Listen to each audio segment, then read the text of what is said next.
Hello family, good morning. कैसे हैं आप लोग? आई होप आप सभी अच्छे होंगे, स्वस्थ होंगे, मस्त होंगे और अपनी अपनी दुनिया में व्यस्त होंगे। तो जैसा कि मैं हमेशा कहती हूँ, और मैं सोनाली अच्छी हूँ आप लोगों के प्यार आशीर्वाद से और सपोर्ट की वजह से। तो अभी सुबह में 8 बज रहे हैं और मैं आ गई हूँ किचन में और मैं अभी घी निकाली हूँ और आज मैं कढ़ी बनाऊँगी। तो कढ़ी की रेसिपी आप लोगों को मिल जाएगी, ठीक है। बहुत लोग पूछ रहे थे कि कढ़ी और बेसन की सब्ज़ी, तो आज मैं कढ़ी की रेसिपी आप लोगों के साथ शेयर करूंगी और बेसन की सब्ज़ी की रेसिपी देखते हैं 1-2 दिन के बाद, वो भी मैं बना के आप लोगों के साथ शेयर करूंगी। तो देखो, मैं आज अभी तो मैं खैर घी निकाली और मट्ठा निकाला हुआ है, उसी मट्ठा से मैं कढ़ी बनाऊँगी। देखो, तो मैंने सबसे पहले आज घी निकाला था तो उसमें मट्ठा निकल पड़ा था घी से, तो उसी की मैं कढ़ी बनाने की तैयारी करूँगी। तो यहाँ पे मैं घी को खौला लेती हूँ सबसे पहले, और घी वगैरह बन जाएगी तो मैं प्रिपरेशन करूँगी कढ़ी बनाने की। देखो, लाइट भी चली गई हमारे यहाँ ना। लाइट की, नेटवर्क की इतनी प्रॉब्लम होती है ना कि मैं क्या बताऊँ, मतलब प्रॉब्लम्स के भरे पड़े हैं यहाँ पे। चलो कोई बात नहीं। यहाँ पे नेनुआ और तोरई की सब्ज़ी बन रही थी। आप लोगों के यहाँ तोरई बोलते हैं, हमारे यहाँ नेनुआ बोलते हैं। नेनुआ और बोदी की मिक्स सब्ज़ी बन रही थी, तो मम्मी ने काट दिया था, धो दिया था। देखो, नेनुआ है और ये बोदी, दोनों को मिक्स करके सब्ज़ी बना रहे थे। मैं प्याज फ्राई कर रही थी, उसके बाद इसको मिक्स करके बना लूँगी। तो चलो इधर से ख़त्म करके फिर हम कर लेते हैं अब जाके अपने कढ़ी बनाने की तैयारी। तो मैंने यहाँ पे 250 ग्राम से थोड़ा ज़्यादा था बेसन ले लिया था, और इसको ना पहले हम अच्छे से चाल लेंगे ताकि इसमें जो भी कचरा हो ना वो निकल जाए। और जो ये गांठ जैसे पड़ जाते हैं ना, ढेले जैसे, तो ये ढेले जैसे नहीं रहे, सारे बारीक बेसन हो जाए एकदम पाउडर की तरह। सबसे पहले हमने सारे बेसन को चाल लेना है। आप भी सारे बेसन को बनाओ ना जब भी, तो सारे बेसन को इस तरह से चाल लो। मैंने हाफ हाफ करके सारे बेसन को जो है वो चाल लिए हैं चन्नी की सहायता से। एक चलनी की सहायता से सारे बेसन को चाल लेना है। और हमें ना एकदम पाउडर की तरह जो है हमारा बेसन चाहिए, पूरी पाउडर की। ये देखो, जितना कचरा था ना वो इस चन्नी में आ गया। इसको हम साइड कर देंगे और इसके ना हाफ हाफ कर लेंगे। हम थोड़ा बेसन निकाल के रख लेंगे घोल बनाने के लिए, और थोड़े बेसन को ना हम बैटर की तरह बड़ी बनाने का इस्तेमाल करेंगे थोड़े बेसन से। तो हमें जितना कढ़ी बनाने के लिए ना हमें ज़्यादा बेसन नहीं चाहिए होता है, क्योंकि वो बहुत लिक्विड जैसा होता है। लेकिन हमें थोड़ा ज़्यादा बेसन चाहिए होता है बड़ी बनाने के लिए। और ये बड़ी जो है वो आप सूखी भी खा सकते हो, बहुत अच्छी लगती है। तो हमने इसमें से आधे जो बेसन थे वो निकाल लिए कढ़ी बनाने के लिए, और थोड़े ज़्यादा, मतलब 3 भाग जो बेसन है वो रख लिया हमने बड़ी बनाने के लिए, और 1 भाग निकाल लिया कढ़ी का घोल बनाने के लिए। तो हम इस तरह से ना इसको पानी डाल के अच्छे से हाथों से इसी तरह से करके फेंट लेंगे सारे जो बेसन हमने कटौती में रखे हुए थे। आप देखो, हाथों से जिस तरह से मैं फेंट रही हूँ, ऐसे मुट्ठी बंद करके, और एक हाथ से आपको उस बर्तन को अच्छे से जोर से पकड़ना है, क्योंकि आपका दूसरा बर्तन है जो वो घूमे नहीं। और फिर एक हाथों से ना ऐसे करके फेंटना है जैसे मैं फेंट रही थी। आपको तब तक इसको फेंटते रहना है जब तक ये ना इसके पानी में डाल के चेक करेंगे तो ये ऐसे ऊपर उठ गई ना। अगर जब तक ये पानी में डाल के आपको चेक करना है, जब तक आपके ये ऊपर नहीं उठे इस तरह से पानी में ना, तब तक आपको फेंटते रहना है इस तरह से। जब आपके अच्छे से मिक्स नहीं हुए रहेंगे तो ये जो अभी फूल के ऊपर आ गया ना पानी में, ये नीचे बर्तन में ही चिपक के रह जाएंगे, ये ऊपर आएंगे ही नहीं। तो आपको तब तक उसको फेंट लेना है। उसके बाद हम इसमें आधी चम्मच हल्दी पाउडर और थोड़ी सी स्पाइस के लिए सूखी मिर्च का पाउडर और अपने टेस्ट के अकॉर्डिंग ना नमक यूज़ कर रहे हैं। आप भी अपने टेस्ट के अकॉर्डिंग नमक यूज़ करो। हमारे घर में सेंधा नमक खाते हैं तो मैं वही यूज़ कर रही हूँ। और फिर जो हमारा बैटर रहेगा उसको हम अच्छे से, इस पेस्ट को हम अच्छे से तैयार कर लेंगे, हमारे बेसन के पेस्ट को। और देखो, अब इसमें कलर बहुत प्यारा आ गया है, ठीक है। तो इसको ना मसालों को मिक्स करने के बाद भी हमें थोड़ी देर तक इसको ऐसे फेंट लेना है, ताकि मसाले जो है वो पूरे पेस्ट में ना अच्छे से पूरे पेस्ट में मिक्स हो जाए और पूरे में एक अच्छा सा सेम एक समान सा टेस्ट आए।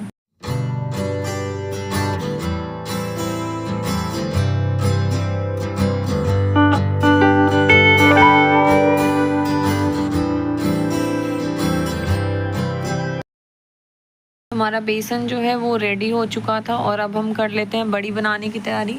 तो हम कढ़ाई को गर्म करके उसमें ऑयल डालेंगे। सरसों ऑयल हमने यूज़ करा है। आप सरसों ऑयल ही यूज़ करना, क्योंकि सरसों ऑयल ना नमकीन चीज़ों के लिए ज़्यादा अच्छा होता है, ठीक है। रिफ़ाइन वगैरह मत यूज़ करना, इससे थोड़ा सा टेस्ट मतलब थोड़ा सा ख़राब हो जाएगा टेस्ट। और सरसों ऑयल को यूज़ करो। और देखो जब हमारी तेल जो है वो हीट हो जाएगी ना, तो इसमें मैं हमारा जो और पानी का भी इस्तेमाल करेंगे, क्योंकि जब बड़ी बना रहे हो ना तो पानी बहुत ज़रूरी होता है, क्योंकि हाथों में बेसन चिपक जाता है ना। बेसन चिपकने की वजह से जब हम दूसरी बड़ी डालते हैं तो वो ख़राब होने लगती है उसकी शेप वजह से। और हमने देखो पहली बड़ी जब डाली तो ये तेल में कैसे हीट हो गई ना अच्छे से। बिल्कुल आपको यही रखना है, गैस का फ्लेम मीडियम रखना है।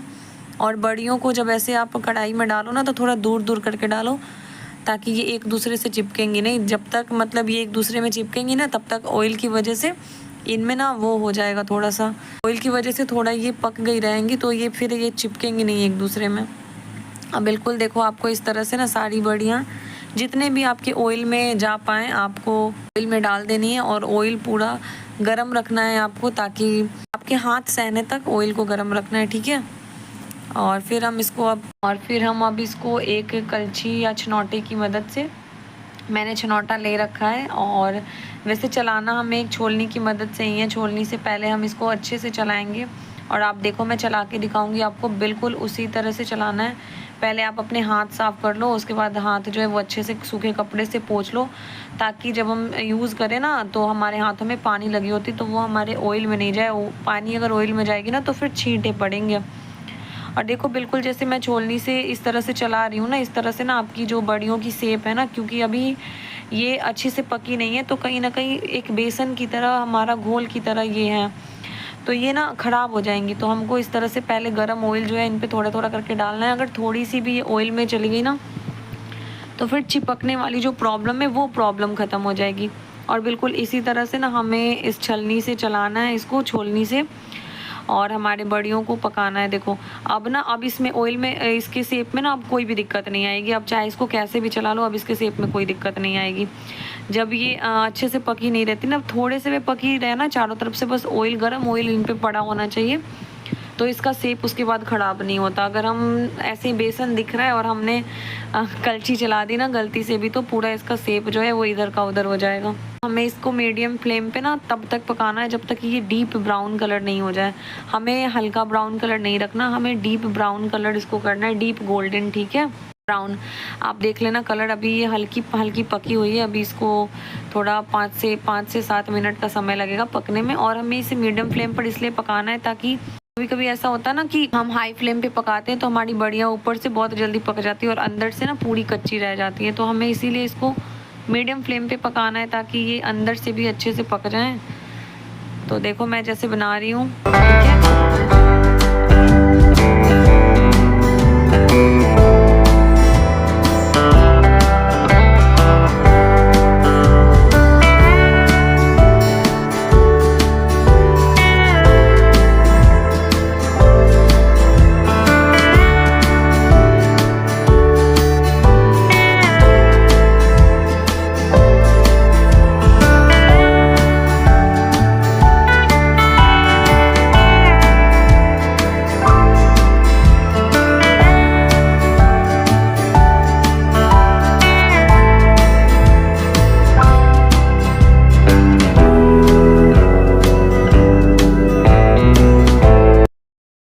यहाँ पे देखिए हमारी बड़ियों का जो कलर है ना वो एकदम गोल्डन ब्राउन होने पर आ गया है। हम थोड़ी देर इसको और छलनी से जो छनौटा हमारा रहेगा उससे मिक्स करके चलाएंगे। और देखो पूरी तरह से गोल्डन कलर हो गई है। और अब हम इसको छनौटे की मदद से ना इसके ऑयल को इस तरह से थोड़ी देर रखें, जो भी ऑयल होगा उसका ये निकल जाएगा। उसके बाद हम इसको एक बर्तन में निकाल लेते हैं।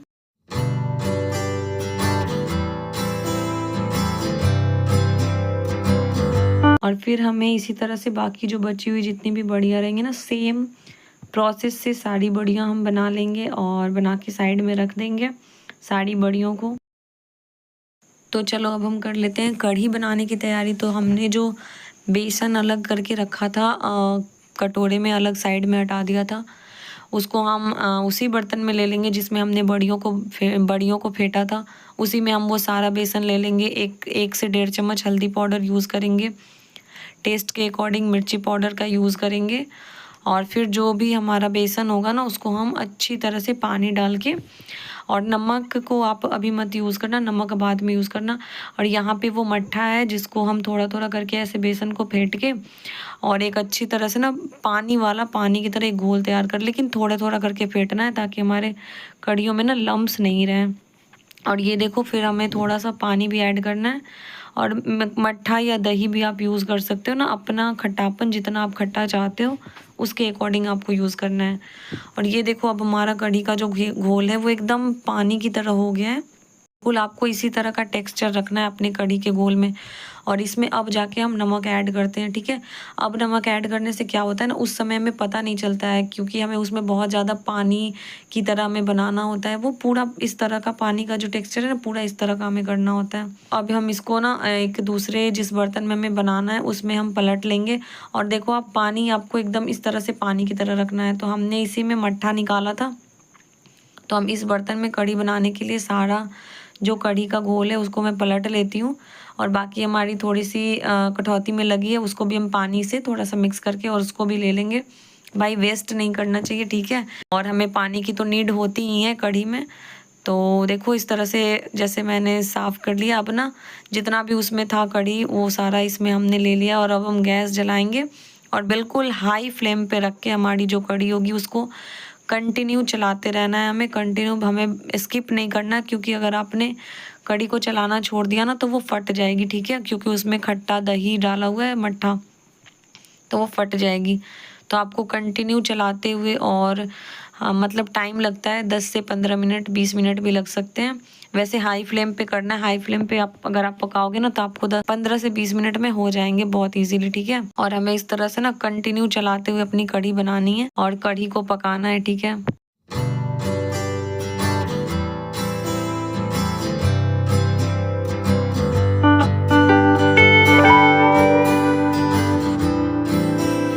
अब हमारी कढ़ी जो है वो देखो धीरे धीरे ना गाढ़ी होती जा रही है। आप लोग धीरे धीरे देखना, आपकी जो कढ़ी बनाओगे ना वो जैसे हाई फ्लेम पे रखोगे और इसी तरह से कंटिन्यू चलाते रहना, आपकी कढ़ी ना धीरे धीरे वो गाढ़ी होती जाएगी। देखो हमारी कढ़ी कैसे गाढ़ी होती जा रही है धीरे धीरे धीरे धीरे। वो जितनी देर खौलते रहेगी ना, अभी तो खैर खौल नहीं रही है, मतलब जितने देर वो गैस पे रहेगी वो गाढ़ी होती जाएगी धीरे धीरे।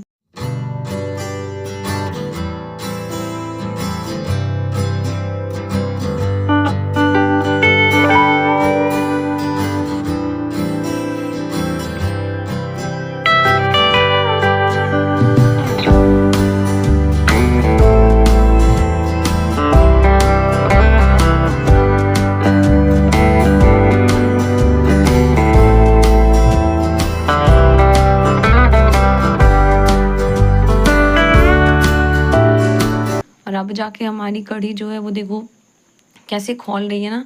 तो जब तक आपकी कढ़ी ऐसे खौलने नहीं लगे ना तब तक आपकी कढ़ी कच्ची रहती है, ठीक है। और जब ये खौलने लगे उसके बाद भी आपको 5 से 6 मिनट तक के लिए पका लेना है। देखो हमारी कढ़ी कैसे खौल रही है और ये गाढ़ी भी हो गई। तो हम इसमें थोड़ा पानी ऐड करते हैं। अगर कढ़ी हमारी बहुत ज़्यादा गाढ़ी होती रहे ना तो उसको हमें लिक्विड वाले तरह से रखना है। और पानी डाल के भी हम थोड़ा सा इसको खौला देते हैं ताकि पानी जो है वो अच्छे से हमारी कढ़ी में मिक्स हो जाए। और जब तक आपकी कढ़ी में इस तरह का खौल नहीं आया ना, जब तक इस तरह से उबाल नहीं आए, खौलने नहीं लगे, तब तक आपका बेसन जो है वो कच्चा रहता है और आपकी कढ़ी हार्मफुल रहती है। लेकिन अब आपकी कढ़ी जो है वो पूरी तरह से रेडी है, फुल एंड फाइनल आपकी कढ़ी बन के तैयार है। बस हम इसको 1 से 2 मिनट ना और पानी ऐड करने के बाद हम थोड़ा सा पका लेते हैं ताकि जो पानी है ना वो अच्छे से पूरे कढ़ी में ऐड हो जाए और जो गाढ़ापन है उसको हम लिक्विड में ले आते हैं अपनी कढ़ी को, ठीक है। और अब हमारी कढ़ी जो है वो पूरी तरह से रेडी है। और जो हमने बड़ी बना के रखी थी ना वो इसी कढ़ी में डाल देंगे और थोड़ी देर चलाने के बाद इसको हम ढक देंगे ताकि जो बड़ी है उसमें अच्छे से कढ़ी जो है वो अंदर चली जाए। और बड़ी हमारी ना देखो कैसे फूल गई हुई है, ठीक है। अगर आप अच्छे से फेंट के बनाते हो ना तो बढ़िया आपकी ना फूलते रहती हैं जब आप बनाओगे तो। और ये इस तरह से कढ़ी में डालने के बाद कढ़ी के ऊपर तैरने लगती है। अगर पानी में ऊपर नहीं आती ना तो अभी कढ़ी के नीचे सारी बड़ियाँ जो है वो चली जाती। लेकिन हमारे पानी में ही बड़ी देखिए कि हमने ऊपर आ गई थी। पानी में चेक करने से यही प्रॉफिट होता है कि अभी हमने कढ़ी में डाला ना तो ये सारी बड़ियाँ जो है वो कढ़ी के ऊपर है। अगर ऊपर नहीं आती ना तो ये सारी बड़ियाँ जो है कढ़ी के नीचे दब गई होती। तो हम अच्छे से इसको ढक देंगे ताकि इसमें अच्छे से कढ़ी का जो है फ्लेवर चला जाए। और अब हम कर लेते हैं तड़का लगाने की तैयारी। इसके लिए मैंने कढ़ी पत्ता लिया हुआ है, आप कढ़ी पत्ता, और फिर हमने पैन रखा गर्म होने को। पैन हमारा गर्म हो जाएगा, इसमें हम सरसों ऑयल डाल देते हैं। कढ़ी पत्ते को हमने तोड़ के रख लिया है, ठीक है। बस 2 पत्ते हमने तोड़ के रख लिए, 2 जो मतलब उसके पत्ते थे ना, उसके पत्ते सिसो के हमने रख लिए हैं। इसमें हमने डाल देना है सरसों ऑयल। सरसों ऑयल जब गर्म हो जाएगा, जीरा रखा है मैंने, 4-5 सूखी मिर्च रखी है और थोड़ा धनिया पत्ता रखा है। और अब हमने वेट करना है जब हमारा सरसों ऑयल जो है वो हमें 1 मिनट का समय देना है इसको। अच्छे से जब हीट हो जाए ना, तभी हम तड़का लगाने की जो जीरा रखेंगे ना वो इसमें हम डालेंगे। अभी हमारा सरसों ऑयल जो हीट नहीं हुआ है, तो पहले इसको हम अच्छे से हीट होने देंगे, क्योंकि जब तक ये अच्छे से हीट नहीं होगा ना, तो फिर हमारा जीरा जो है वो अच्छे से जलेगा नहीं। तो देख लेते हैं, थोड़ा सा वेट कर लेते हैं। और अब हमारा सरसों ऑयल गर्म हो गया था, जो जीरा हमने रखा था वो इसमें डाल दिया है। और हमें अपने जीरे को भी तब तक करना है, अच्छे से जलाना है, तब तक वो एकदम लाल नहीं हो जाए जल के, ठीक है।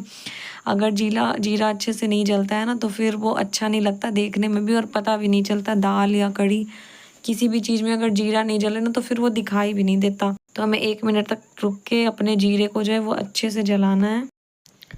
और ये देखो, अब हमारा जीरा जो है वो पूरी तरह से जल गया है। अब हम इसमें ना जो सूखी मिर्च हमने रखी, हमारा जीरा जब अच्छे से जल जाए एकदम, देखो इस तरह से हमारा जीरा जो है वो जल जानी चाहिए। और इसके बाद जो हमने सूखी मिर्च रखी है वो सारी हम इसमें डाल देंगे और गैस को कर देंगे ऑफ। और हम इस तरह से चला लेंगे ताकि सूखी मिर्च जो है वो चारों तरफ से अच्छे से ब्राउन हो जाए, अच्छे से मतलब वो रेडी हो जाए। नहीं तो एक तरफ से जल जाएगी और एक तरफ से कच्ची रह जाएगी।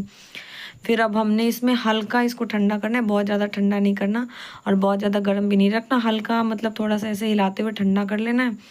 और उसके बाद जो हमने कड़ी पत्ता इसमें रखा था ना, वो डाल देना है। और फिर सारे तड़का को हम इस तरह से अपनी कढ़ी में जल्दी से डाल देंगे और कढ़ी को ढक देंगे। ढक इसलिए देंगे क्योंकि जब भी हम तड़का लगाते हैं ना, अगर उसको ढकेंगे नहीं तो उसका सारा जो स्मेल है ना, जो खुशबू होती है हमारे खाने की, वो बाहर चली जाती है। फिर थोड़ी देर के बाद जो हमने धनिया पत्ती रखी थी, उससे हम अपने कढ़ी को अच्छे से, कढ़ी बड़ी को गार्निश कर देंगे। तो ये देखो, हमारी बिहारी स्टाइल कढ़ी बड़ी रेडी है। तो देख के किसको किसको खाने का मन कर रहा है, किसको पसंद आया बताओ जल्दी। मुंह में पानी आ रहा हो तो प्लीज़ कमेंट करना। और हाँ, ये रही आप लोगों की मोस्ट डिमांडेबल कढ़ी बड़ी वाली वीडियो जो हमने बिहारी स्टाइल में बनाया है, ठीक है। अगर पसंद आए तो चैनल को सब्सक्राइब करना, लाइक करना, वीडियो को शेयर करना। मिलते हैं नेक्स्ट ब्लॉग में, बाय बाय। सपोर्ट ज़रूर करो आप लोग।